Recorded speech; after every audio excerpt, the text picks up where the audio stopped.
is Adam Klein, Global Graduate Director, Faculty Member at New Ventures West.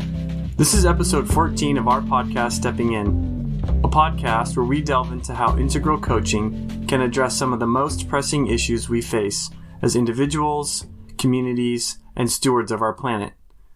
For this episode, I am sitting down with Kelly McGannon. Kelly is a graduate of the Professional Coaching course who coaches leaders and teaches mindfulness in the United States government in Washington, D.C. We spoke about how current political and cultural events are offering us a chance to deepen into conversations with our neighbors, coworkers, and ourselves. Our conversation began as Kelly shared her experience of living in Washington, D.C. during a time of so much change. So I'm sitting in D.C., Washington, D.C. In many regards, I consider it as the epicenter of the political change that's moving through. It seems to be the shock waves that reverberate through the rest of the country. They seem to originate here in some cases. And it's been a remarkable thing to have so much change fluctuate through this space. And it's been neat to watch it. And what are you finding for you situated there in the midst of this? Like, what are you paying attention to that has you keep moving forward? So for me, in the beginning of it all, I felt a lot of fear at first and a lot of anxiety. What is this? This is it to me. When the current administration came in, it felt very tricksterish. Trickster doesn't behave like you expect a trickster to behave. I think about that as an archetype. And I think when trickster is afoot, things feel very scattered, things feel very in flux. So for me, it's required me to recognize the emotions that I'm feeling. Oh, look, there's fear. Oh, look, there's crazy anxiety. Oh, look, there's despair or depression or sadness, grief. Oh, look, there's hope. Just watching the different emotions as they're cycling through. And at first, I used to get really hooked on one. Maybe it was anger, or maybe it was just grief. But I found that actually disconnected me from the conversation. I wasn't moving. I think conversations are fluid. And I think it takes a lot of courage to have a conversation. Yes. Because your chances are you're going to hear something you don't want to hear. So what that's encouraged me to do is to move with the energies that are out there and to try to stay very grounded in all of it. To recognize I'm in my body. Wow, this is the experience of this emotion. So many people who have ever traveled on this planet before me have felt fear. This is what fear feels like. And I can be with fear. I try not to get stuck in it because I lose that conversation with myself then, right? When fear has me in its grip. I love this word. Sorry. No, go ahead. I love this word you're bringing in, like conversation. Allow us to have conversations, and even this last part that you said, like conversations with yourself. Mm-hmm. And I think so. My sense is this may be something that's been lost in our culture to some degree, the capacity to have a conversation. And part of the way that I'm holding that is what allows us to like really have a back and forth, like let me share what I am seeing and then listen to the way that you see it and take in what you say rather than just sort of biding time to say what I want to say, right. to convince you of what I see versus really being engaged in a back and forth. Right. I think that's a lost art, and I'm hoping that we can reclaim some of it. We start with ourselves. This is the conversation you can most certainly have is with yourself and not bypass what's going on inside self. And I think that's a really fertile practice ground for taking it into a larger public discourse. If you and I are having a conversation and you think apples are the best fruit and I say, no, Adam, it's oranges. I'm never probably going to change your mind about apples. You're probably not going to change my mind about oranges. But what I can do is get really curious about why apples are so meaningful to you and try to get into your world a little bit. To open up the world and to be in it as you are in it. and to do the same for you with my world of oranges. Right. And I think curiosity helps us get there. Yeah. And so where you are in the East Coast and working in the government, are you seeing more conversations happening? Like, what are you noticing there? That's difficult, I think, because, again, I'm only one person, so I can comment on some of the things I see and some of the fear mongering that goes around. EPA, for example. What the press says to say about the EPA is that there's a lot of fear. People feel like they can't be very expressive, or I have a view about climate control, for example, and maybe, or climate change, and maybe the administration doesn't agree with my view. And so I think in the beginning, there's a lot of fear. And I think the problem with that is if you're not courageous to have the conversation, it starts to slide and leak in other aspects of life. I think now I joke sometimes with people that it seems like in DC, marches are du jour, right? There's something moving through this city all the time. And you can look at those as lots of microcosms of conversations happening. Or maybe it's the first step into a conversation. People are just showing up. And it's learning how to pause, and instead of shouting at each other, really listening to each other. And I think that requires an ability to open up a heart and to hear things you may not want to hear, or to hear things that maybe make you afraid, or you want to judge or make a story about. I was listening a couple of months ago to Krista Tippett from onbeing.org. Mm-hmm. She interviewed a civil rights activist, Ruby Sales. And Ruby Sales was talking about, the question to ask people is, where does it hurt? Because that question opens up a really interesting conversation. And I think what we see, the story I make up anyway, is that we're looking at a lot of hurt that's out there. And the question we're not actually asking is, where does it hurt for you? What is this about? Yeah. Well, it's a powerful question, and it's not one that you would ask glibly, right? Like, where does it hurt? Right. But if you go into the old myths, like I love the old Celtic stories, and I love the story of the Fisher King. And when Parzival goes and finds the Fisher King, the story goes that one of the questions is, where does it hurt? Where's the Fisher King in pain? And it's that wound that needs healing. So I feel like DC is a really interesting petri dish for experiments and conversation right now. Yeah. Both in the microcosm and the macro. And I think you could, if you don't live in the city, chances are there's some mirroring going around in other cities and other locations and other locales. Yeah. And what do you, back to you mentioned like conversations with yourself and how you're staying, the way I would say it is like open to what's happening. Mm-hmm. What are you noticing as you do that with people that you work with? What's the impact of staying in it? I notice that there is a softening. So, for example, I teach a lot of meditation and mindfulness to government employees. And one of the things that we often will throw into the teaching schedule is the metta meditation, the loving kindness. Mm-hmm. We do it with self. And what I note is a lot of softening. People get teary-eyed, or they just put a hand on their heart. You can watch almost that their whole skeletal system melts a little bit. The rigidity starts to drain away. And we'll often say to people, find someone you don't know and share the experience. What's going on for you? To the degree you feel comfortable, share it with someone else. And what's been very interesting is it's opened up some, again, really insightful conversations. And I think what people, at least the feedback that I hear is, oh, it's not just me. You understand this feeling too. And there's usually some laughter around it, or, oh my gosh, I'm so glad I met you because here I was thinking it was just me. Mm-hmm. And I think what happens in moments like that is, doesn't matter what color you are, what party you affiliate yourself with, you see the commonality. Mm-hmm.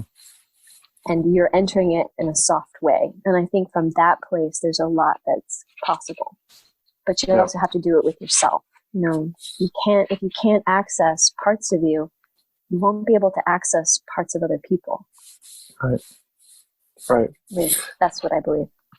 Yeah. Well, to me, hearing you talk, it sounds like when you're making this more personalized, so to a person and listening to them, that it humanizes it. And so when we first, like you're saying, we have to do it with ourselves. When we recognize that, oh, I'm a human being, and that comes with certain things, Mm-hmm. like an emotional world and ways that I experience that. And if I can connect to my own humanity, then when I talk to you, I can see you as another human being and have some resonance with that. Or maybe not even resonance, and this is beyond sort of ideological belief, but just resonance in that you're a human being also having an experience. Right. I mean, I think the job of being human, the more I feel into it, it's to know my own humanity and then to see the humanity in other people. Huh. And sometimes it's easier to see the humanity in others than it is in ourselves. And Right. one can be one door back to yourself, And I really think a lot of it comes down to that curiosity and the validation, tell me more. Mm-hmm. Conversations don't go very far if we immediately judge or we immediately back away or we collapse into an emotional state. It takes a lot of grounding and a willingness to listen, to hear someone else's world, and to ask for more. Oh, you want to throw an apple at me because I like oranges so much. Right. Well, tell me about that. Tell me more. What's that about? Yeah.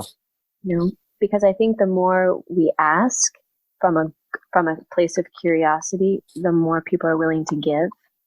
And I think in that generosity, if you want to flip it like that, there's a really nice way into a deeper space without so many defenses to have that conversation. Right. And that's really difficult in an environment where there's cyberbullying, where people are trolling. I mean, I was reflecting, I'm so glad I am not 10 years old and growing up in this environment right now. Right. Because it's the volley that comes back is 100-fold. Right. And it's people you don't know. Right. In these interactions that you're having where you're talking about like really listening, what have you noticed that helps you be able to do that, to listen? I think it's a couple of things. One, I think it requires self-awareness. Like, maybe this isn't the right time for me to listen to you because I know inside myself I'm triggered. I'm just flying 1,000 miles a minute right now.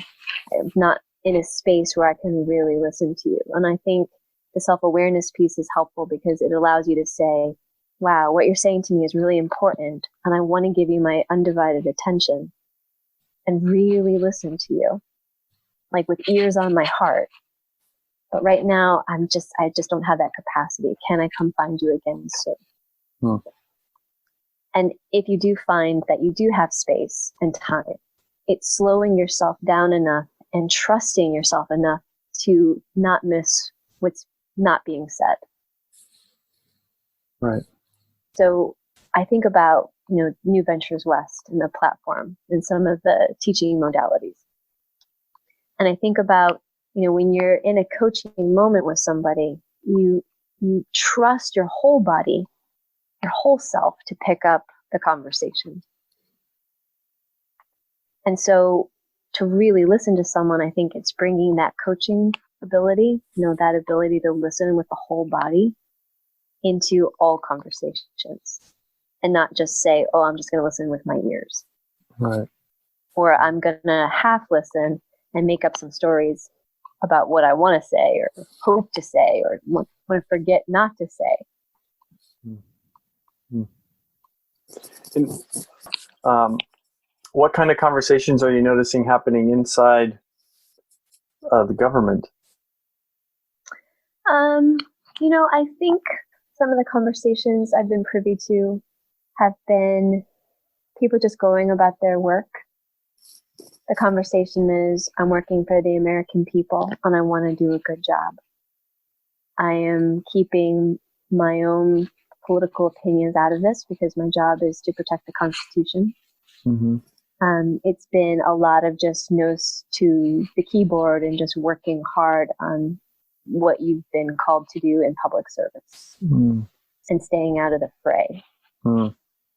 I think that's what I've seen is, hey, I hear the conversation, but I also have to have a conversation with myself about the work that I'm doing and who I'm really working for and what kind of service am I providing right now. Yeah. I haven't heard inside the government, I haven't heard a lot of political discussions. I feel like I hear those on the streets and in the coffee houses and in the book clubs. I don't hear that in the office. Yeah. Yeah, and I think this, for me, it kind of brings up, like, what is it that we have in our lives that we're putting our attention on, and then how is that affecting how we respond? So, if I read this book, or if I watch this show, or if I watch this TV show, or if I interact with this person, invariably it's going to elicit some kind of response from me. Mm-hmm. So if we start paying attention to the inputs that we have, or the people we interact with, or even the thoughts that we think, that our responses can change.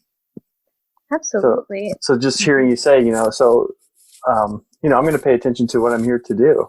That's what I'm going to pay attention to, and how that just sort of can organize us as a person and call us forward into the world in a particular way. Absolutely. I think it's a little bit of what are we consuming right now? Right. I mean, one conversation I hear a lot of is, how the heck do I get off social media? How do I create more time for myself for the conversations that matter? And not consume the conversations that leave me feeling physically ill, mentally disturbed, and depleted of energy.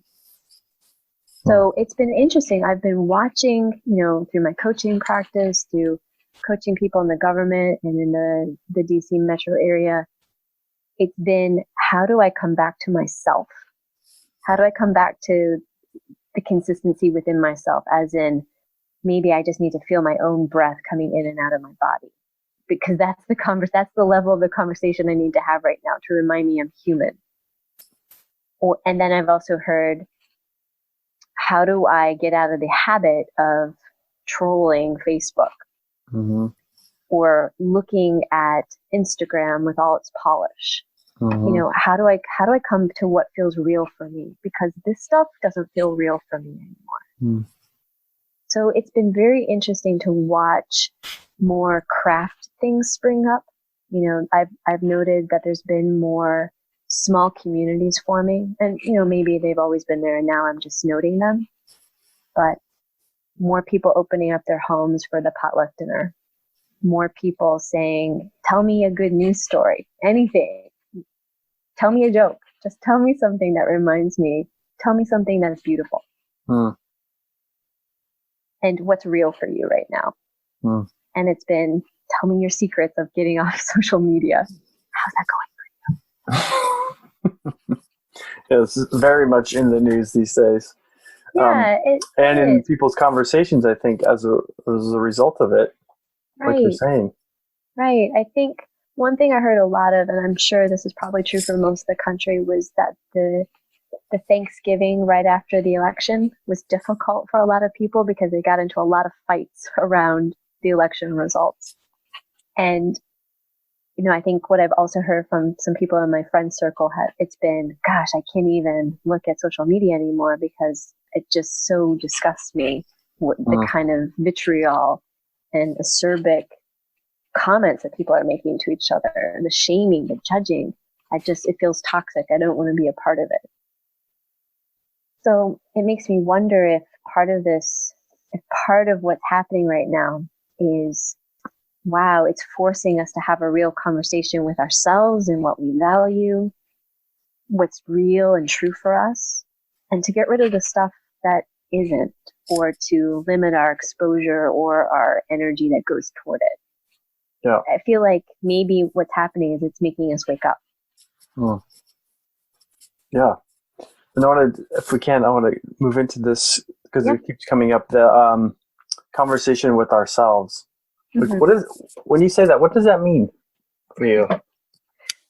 So it means a couple of things. I look for access points in my day where I can have conversations with myself. So, for example, I've had a long time dream practice where every morning, even if I can't remember, I try to write down everything I can recall about my dreams, even if I just can't remember, but I know I dreamed.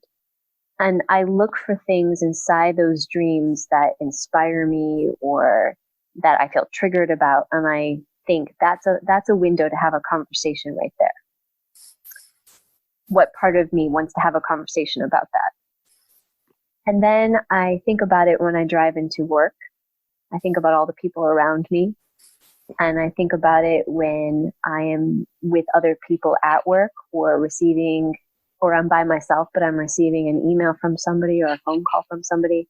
And I'm noticing that I have a physical sensation chiming up. Oh, my hands want to go into fists. That's interesting. Or, my vocal area feels constricting. Or, wow, my heart feels like it's melting or glowing, or I feel like a looseness of my body. I think all of those are opportunities to have a conversation with myself. But I generally try to go to the body. I feel like the body is signaling something to me. And I want to get curious about what that is and what it's trying to tell me. Yeah. Yeah, the beautiful word, curious. That's what I was thinking of. It's a way of being curious with ourselves. Yeah. Because, some people, conversations with yourself, what are you talking about? Like, I know. These voices in your head that are talking to each other. Like, what's this airy fairy woo woo? Like, yeah. But this really important thing that sometimes I think gets lost in the busyness of life of, I'm noticing that I feel tight in my neck. What is going on there? Like, why do I feel so tense? And asking the question then can prompt a different way of being with it and seeing, like, what is that coming from? Or where is that coming from? Or like you were saying, all the other sensations that you mentioned in the body. And then asking ourselves, what's going on there? And how this can support, to connect it to what we were saying earlier, being in conversation with someone else. So you're saying something to me and I'm like, I notice I'm really getting like warm and hot and angry here. But being in the conversation of like, what is going on what's going on there? Like, what's this reaction that I'm having to what you're saying? So the value in being able to pay attention to ourselves and know what's going on so that it's not the reaction that comes forward, but something else. Right. And I think there's also something to be said for the self-awareness piece of like, wow, Adam, I'm having like a 45-degree Fahrenheit kind of day with like showers and, F5 category winds. And you're over there and you're like, I don't know what you're talking about, Kelly, because it's 85 and sunny and perfect, lovely California. Right. And if I am not conscious of how I'm experiencing myself, I could just project that all over you. And I could see you through that lens that's not even you. It's really me. And that is not a fair conversation, right? Right. And so I think part of it is the more you converse with yourself, the more you get to know all your neighborhoods and all of the doors and all of the denizens of your own being, the weather, it enables you to more clearly be with people who are not you. Yeah. I've also been practicing with, in conversations with other people, listening to, yes, what they're saying, but also when asking myself, what is it that they care about that has them talk about this? So what is the value that they're trying to bring forward, or what is the thing that they're trying to protect, or what is it that they really care about that has them have this point of view or talk about the thing that they're talking about, so they can get more in touch with, like, who's this person behind this and not just the content of what they're saying. Yeah. And I would even add on to that. So I'm making up some stories about what I think is going on for this other person. Are these stories true for that person? And then I'll ask them, is this true for you? And sometimes it's, yeah, spot on. And sometimes it's like, nope. Right. Well, we assume it's true, unless we have. I'm like, wow, I'm glad I checked out my inner narrative there. Because I pegged you for like blah, blah, blah, right? Right. Yes. This is such a beautiful one because we all do it, where somebody says something and then all of a sudden we have a whole story about why that is. Oh, and we never ask them about it because we're just so certain that our story is correct. I know. It's a very powerful feeling because it's like, I know everything. Yes, right. I know who you are and I know why you're saying that. Yes, please agree with me about my story about you. Yes. Yeah. So it's a really humbling thing to realize, wow, I don't always know it all, and I get things wrong too. Isn't that interesting? Just like everyone else. Yeah. I think it's a really normalizing thing. Well, what allows you to be so, the word I'll use is like vulnerable with that, to say, here's the story that I have and I want to check in with you about that. Like, that's a move of putting yourself out there. Yeah. That I think a lot of people would be like, I would never do that. What if they say something that I don't like, or they disagree with me, or who knows what? I know. I think this is where we get really lucky to live in the time we're living in, because we have some remarkable thinkers and activists and speakers and people who are just out in the community having conversations like this. I think about the work of Brené Brown, whose work is on vulnerability.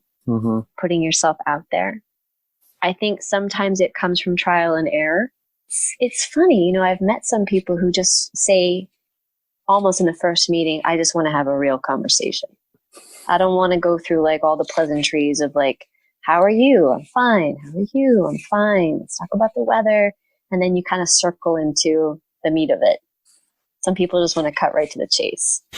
But that requires a great deal of vulnerability and courage and patience for your talking partner to want to get there. Right. But for me, it's trusting my body and the physical sensations that come forward. That's the fuel for me for conversations. So if I note, for example, wow, I just want to give a little bit more, I have to do it with myself. I have to say it for myself. Wow, I'm hearing what you're saying to me and I'd love to know more. Or I'm listening to you and I'm just really feeling that. I think, and I feel too, I think people get that. I think most of the time people can meet you in that space. Or if they can't, they at least know that it exists so that when they're ready, they can meet you there.